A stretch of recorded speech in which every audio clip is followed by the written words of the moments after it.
This is Brian Alexander and my latest Trump and Academia vlog report.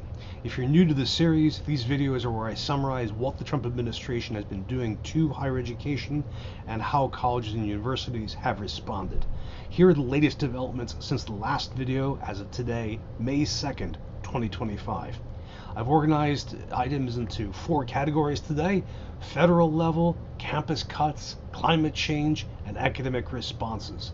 There will be copious links in the show notes, including a link to the playlist for all episodes in this series. Let's begin at the federal level. President Trump gave a commencement address at the University of Alabama. Trump also issued a new budget proposal which, among other things, massively cuts research, student aid, and Department of Education funding. According to the Inside Higher Ed summary, quote, the proposed budget slashes nearly $18 billion from the National Institutes for Health, $12 billion from the Education Department, and nearly $5 billion from the National Science Foundation. The skinny budget, so-called, also eliminates funding for the Institute of Museum and Library Sciences, AmeriCorps, the National Endowment for the Arts, and the National Endowment for the Humanities. Trump issued new executive orders to change accreditation, backed up by new Department of Education statements. These would make it easier for colleges and universities to switch accreditation agencies and for new ones to launch, as well as threatening punishments for accreditors who use DEI language in their work. There are links to all these documents in the show notes. The leading journal, Environmental Health Perspectives, announced it would not accept any submissions any longer due to National Institutes for Health funding cuts. Deportations and visa revocations of international students continued last week until a sudden turnaround. According to Inside Higher Ed, at the peak, over 280 colleges and universities had identified 1,800 plus international students and recent graduates who had had their legal status changed by the State Department.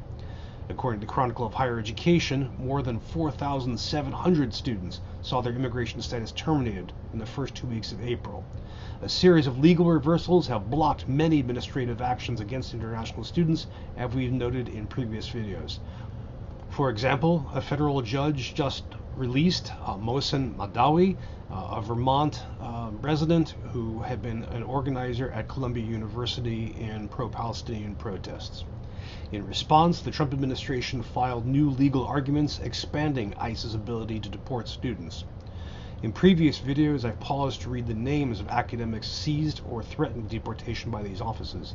The names of people like Rasha Alaway, Yunse Chung, Alariza Durudi, Dokugan Gunaiden, Mahmoud Khalil, Lekal Kordia, Rumesa Ozturk, Ksenia Petrova, Rajnani Srinivasan, Badr Khan Suri, and Momodou Tal.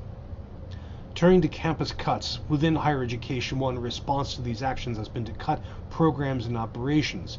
For example, Duke University is now offering voluntary buyouts short of laying off staff due to federal research cuts. Turning to climate change, which is another Trump target, one that he's gone after in multiple ways.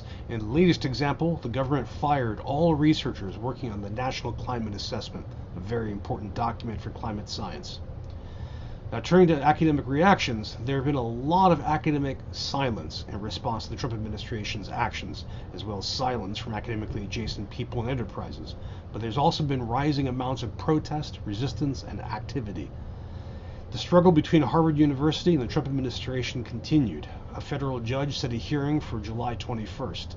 On Truth Social, President Trump reiterated his desire to strip Harvard of its nonprofit status. Legal actions continue to stymie Trump administration actions. The United States District Court for the District of Columbia issued a temporary restraining order against the government's order to end the Institute of Museum and Library Services, IMLS. This came about, as we've noted previously, as a result of a lawsuit filed by the American Library Association and the American Federation of State, County, and Municipal Employees. 3 groups sued the federal government over cuts to the National Endowment for the Humanities. These include the American Council of Learned Societies, the American Historical Association, and the Modern Language Association. Turning to digital projects, a group of researchers on Reddit called for Redditors to oppose Trump's cuts. To summarize, the Trump administration is continuing to go after higher education through multiple government offices and in many ways, from funding cuts to deportations and interfering in university autonomy.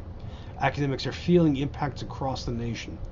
Members of the American academic community are starting to react in public from issuing statements and holding demonstrations to filing lawsuits. Deportations have paused, they might resume, and I can't believe I have to say this, that some students are in federal custody while others are in hiding from authorities. But that is where we remain in May 2025. I hope this video summary has been of use to you. Please share your thoughts, additions, and other reactions in the comments box below. If you don't feel you can comment publicly, please reach out to me privately through the contact link at the end of today's show notes.